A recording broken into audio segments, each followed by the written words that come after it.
The following is a Comfortably Zoned Radio Network production. We are back.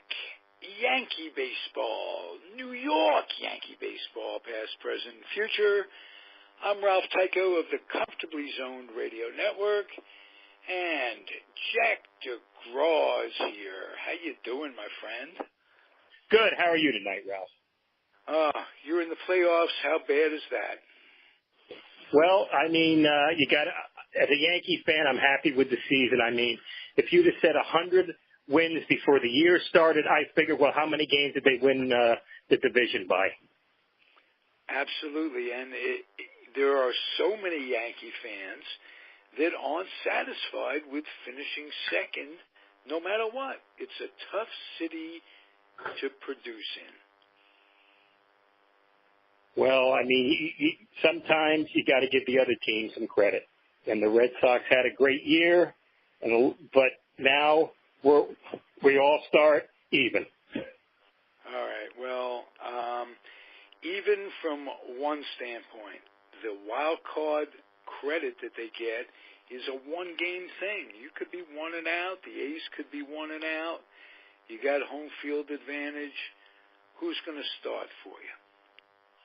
Well, I don't really know who they're going to start right now, Ralph. I mean, they held out Severino yesterday, and it was his turn to pitch. Now, if I was a betting man, I would start Hack. And then, you might have Tanaka and Severino, in the bullpen, because if you don't win Wednesday, you got all winter to rest. Right. In a sense, it's bittersweet reaching the playoffs this way, but given everything, given Judge's injury, given the fact that, say what you want, it's the first year for the manager, has to be some sort of an adjustment. I saw him change over the course of the year. Subtle differences. He would go out and fight the good fight. Risk getting thrown out, just put the team on his back, that kind of thing. He wasn't doing that early on. He became much less passive. Would you agree?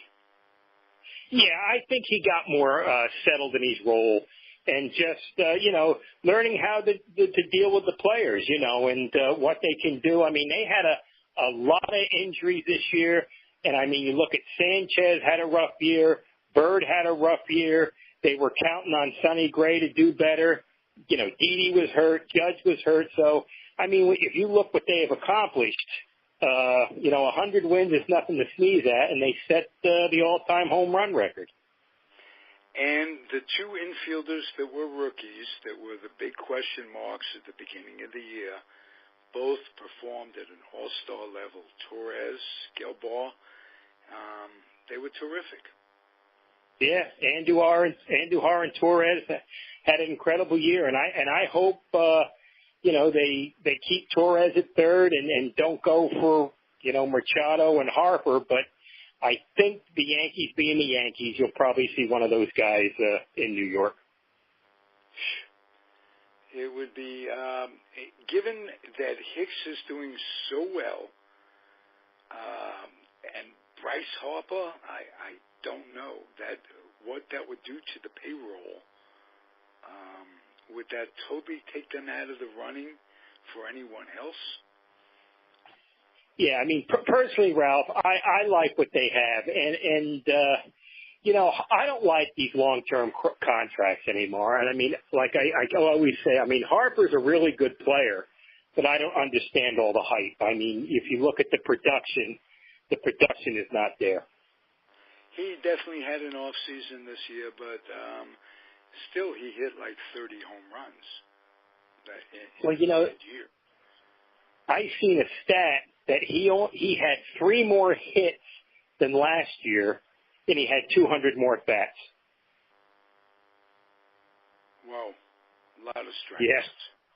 A lot of strikeouts.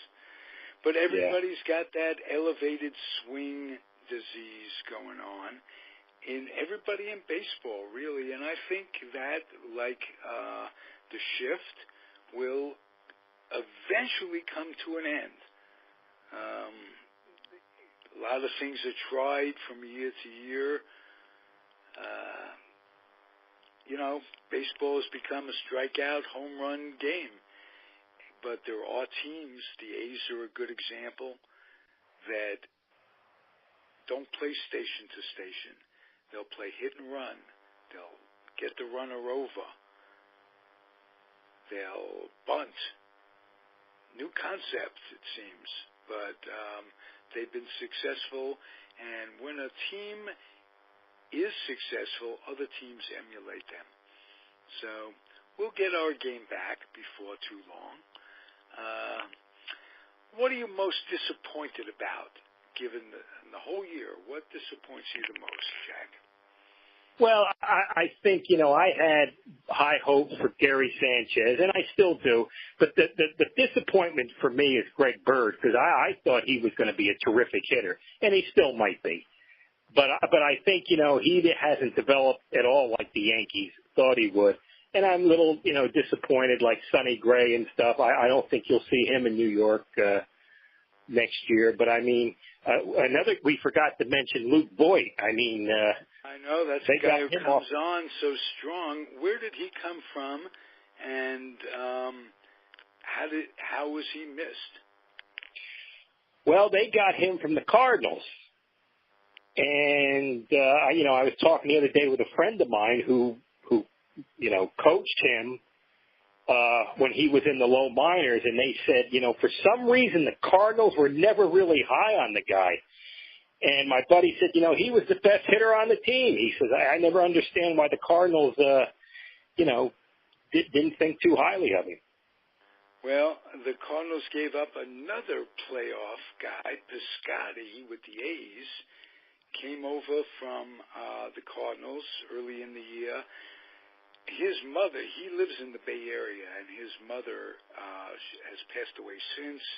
She was suffering from ALC, and he comes over, and the fans in the Bay Area have been tremendous, and outpour of sympathy and support for the kid, and he's turning into one of the really good young outfielders in the game.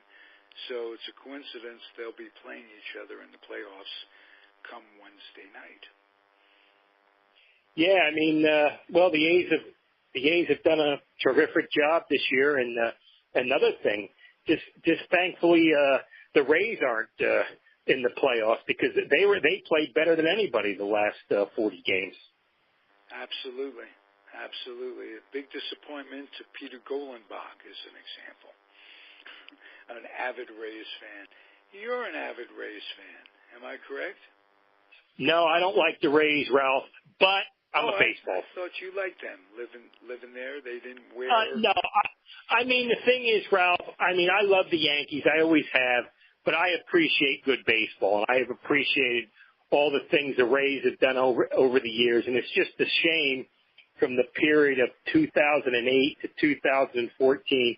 It's just a shame they couldn't have signed a guy like Mark Teixeira, just say. They would have won a couple World Series. They would have probably been better than the Yankees and the Red Sox. And if they could have kept guys like Carl Crawford and Price and Shields, they had the potential to be a dynasty, because they had a tremendous team. Yeah, that's sad for the team. I hearken to Miami, whose fans have suffered not once, not twice, but 3 times, where they build up a good team and they churn it away. And it's got to be very, very frustrating being a Marlin fan as well. Well, I'll tell you, Ralph, I was in downtown Tampa last week for the Lightning Fan Fest, and that place, there's construction all over. The traffic situation down there is terrible. I really don't think that the Rays are going to go down there. I think they're on the way out. Have there been rumors of any possibilities of where they might go? No, they're still, saying they're going to stay around. They're going to let, they're hoping the businesses will pick up, a lot of the money and, to pay for the stadium because let's face it, they're the only ones that can afford to go. But I mean, the traffic situation in Tampa is terrible. And I mean, when I moved down here, the three things I heard is the Rays should be in Tampa, the ballpark is terrible, and the traffic is bad. Well, the traffic wasn't that bad, and the ballpark isn't terrible. The Ted Williams Museum is incredible. I mean, anybody goes over the Trop, check out the museum. And I don't know how they're going to do in downtown Tampa because the traffic is terrible. Okay. Now, do you live in St. Pete or do you live in Tampa itself? I'm in Tampa, Ralph, but I lived around the downtown area for like 10 years, and I've just seen it. They build on every piece of property, and there's no public transportation down here, and it's just really hard to get around. Yeah, you're really married to an automobile. Yeah. Okay. That reminds me of Los Angeles. Where I live in the Bay Area, one can get along on public transportation quite nicely. So. Well, I remember when I was in New Jersey, Ralph. I mean, I could hop on a train and be at Madison Square Garden or Yankee Stadium in an hour and a half. Right. Down here that's not the case. Right. Jack, your updates throughout the year have been very, very well appreciated by me. So I just want to thank you. Well, I'd like to thank you for everything, Ralph, for the opportunity. I mean, that's the thing in the world now. We don't have opportunity for these young kids, and that's why I'm glad I'm old. I'm glad I'm not young anymore because these young people don't have opportunities anymore, and they really don't know what they're missing. Well, I appreciate your compliment. That's really nice. If I could do anything, it's recognize talent. You got the pipes and you got the intellect. So thanks for being one of the Yankee guys. Well, it's something I enjoyed doing. And let's not forget, Ralph, one more thing. 50 years ago, Mickey Mantle retired. It's unbelievable the time could go that fast. I know. I mean, I seen one of Mickey's last games at Yankee Stadium. He was in a home run hitting contest against the Red Sox. It was Carl Yastrzemski, Reggie Smith, and Hawk Harrelson against Mickey Mantle, Rocky Colavito, and Tony Soalita, who hit 51 homers in the minors. And Soalita won the contest, and he hit one off the facade in right field. It was a foul ball. What a memory. Yeah. And the last – here I go again. And the last game Mickey played in Yankee Stadium, there was only like 5,700 people there, and he got the only hit off Louis Tiant. So, whoa. Whoa. It means we're old, Ralph. Jack. That's what it means. Yeah. Great memories. Keep them coming. Yeah. Thank you, sir. We'll see you when we do. Well, thanks for everything, Ralph, and I look forward to, talking to you again, and let's give a big shout-out to Robert, too. Absolutely. We'll catch up with him down the road. Be well, my friend. Okay, Ralph. Thanks. Thank you. Bye-bye. Thank you for listening, everybody. Stay tuned for that man, Robert Deininger. I'm Ralph Tycho, Comfortably Zoned Radio Network. It's New York Yankee baseball, past, present, and future. Jack Degraw is the man today. Thank you, sir. Thanks for listening. Adios, everybody.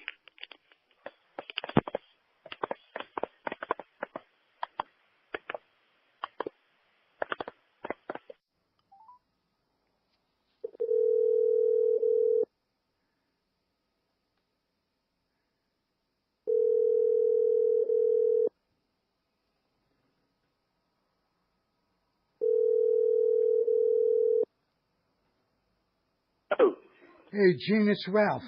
Yeah. Hey, could you give me about 2 or 3 minutes, right? Pre-game assessment of the playoff thing? When? Right now. I record it. We'll be recording as soon as you say it's okay. Okay. All right. I'm going to take a deep breath and count silently to 3 so I could edit it. Here we go.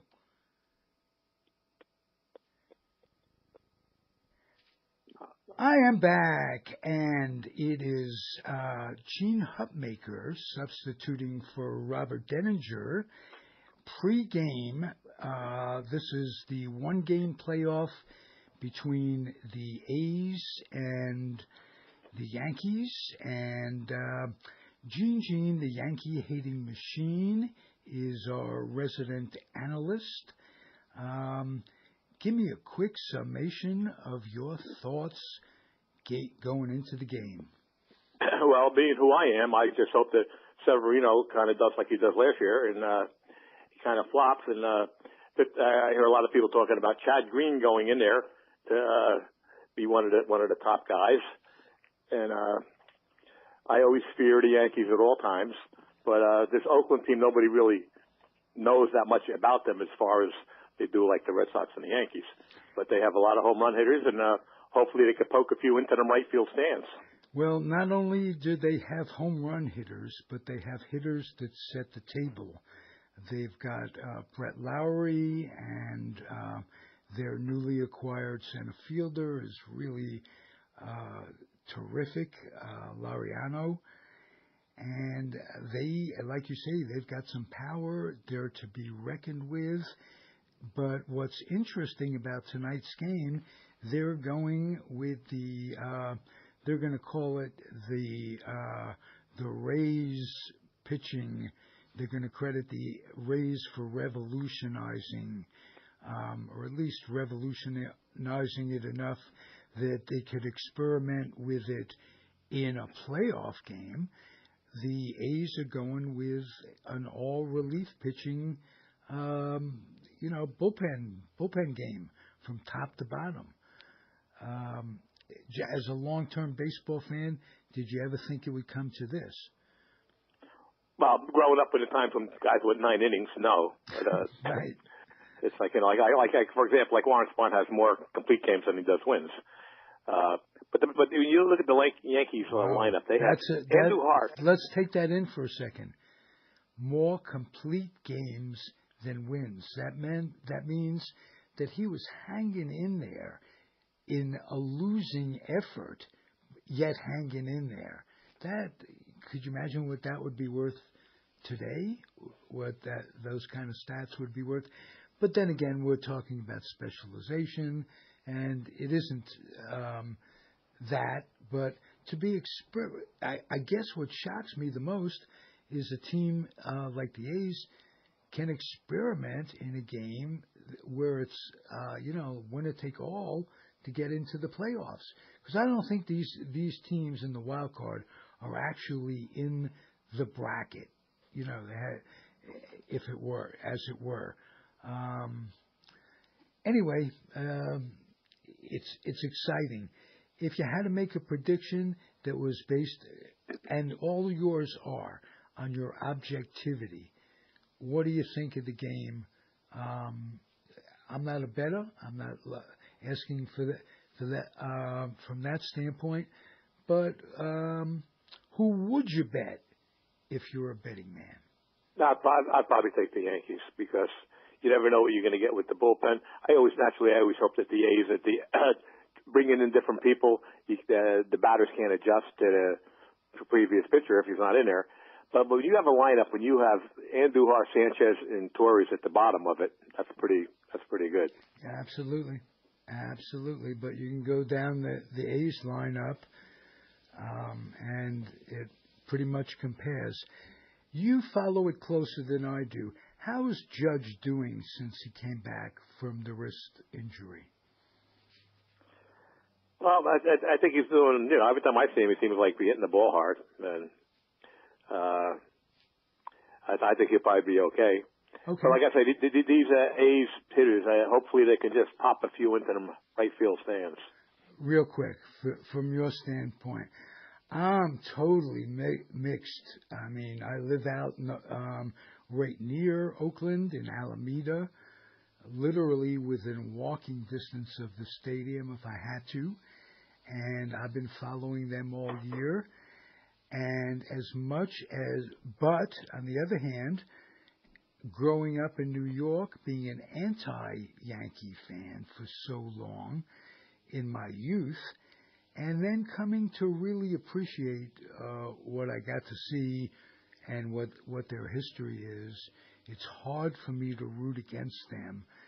And I guess I'm an A's apologist these days, but I've always been so wishy-washy in my American League allegiance that you could ask me the same question 10 minutes from now, and I'll answer it totally differently.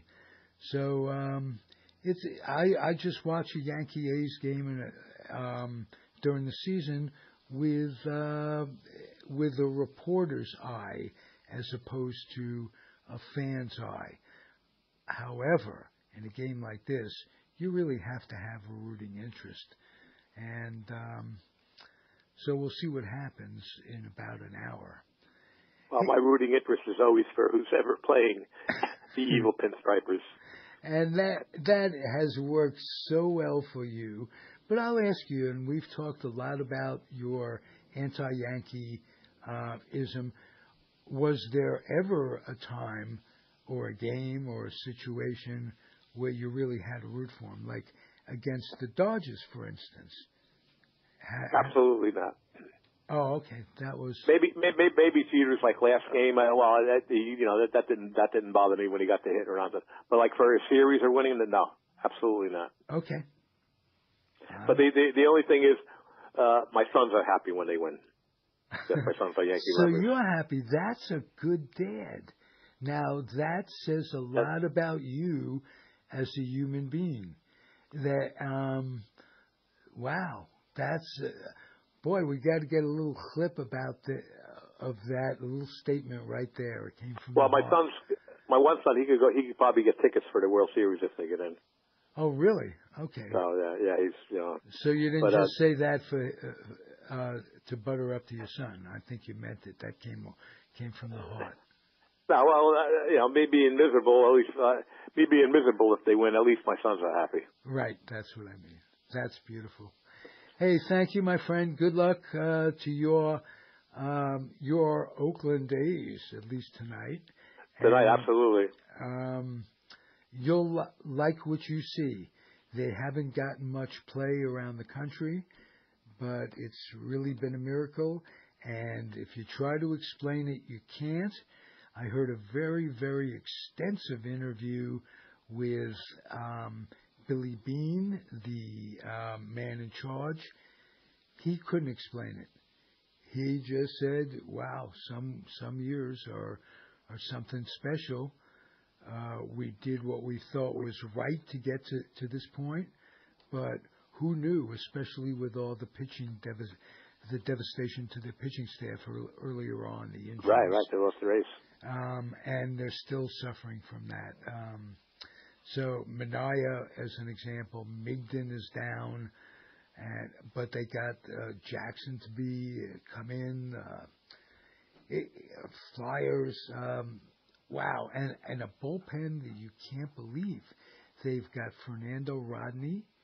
They've got Rodney scares me.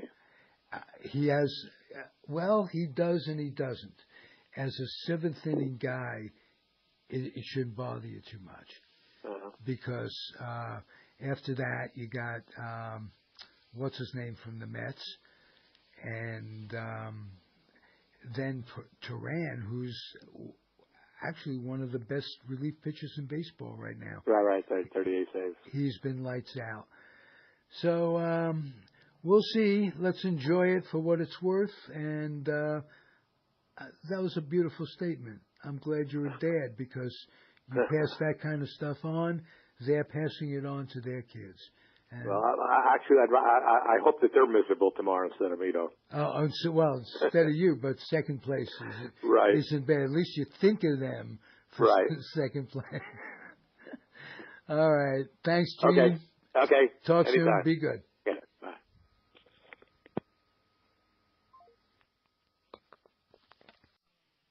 This has been a Comfortably Zoned Radio Network production.